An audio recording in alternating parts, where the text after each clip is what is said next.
ভেসে আসছে আজানের ধ্বনি, তবে একটু খেয়াল করলেই আজানের সাথে মিশে থাকা মুয়াজ্জিনের কান্নাও স্পষ্ট বোঝা যায়। পবিত্র রমজান মাসের সেহরি খাওয়ার সময়টাতে ইসরায়েলের শুরু করা সেই বিধ্বংসী হামলা এখনো থামেনি।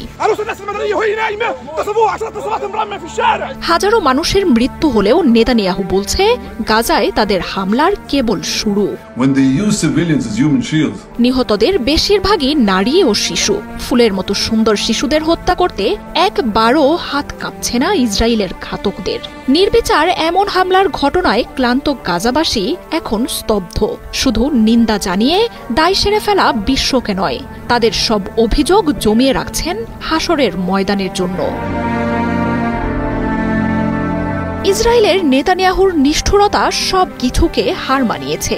১.৫ বছরের যুদ্ধে ১.৫ লাখের বেশি ফিলিস্তিনিকে হত্যার পর কেবলই গাজায় ফেরত এসেছিলেন বাসিন্দারা। মাটির সাথে মিশে যাওয়া তাদের আবাসস্থলেই আল্লাহর কাছে শুকর জানিয়ে শুরু করেছিলেন পবিত্র রমজান মাসের আনুষ্ঠানিকতা। তবে কোনো সতর্কতা ছাড়াই নেতানিয়াহুর বাহিনী গাজায় আবারও নরক নামিয়ে এনেছে।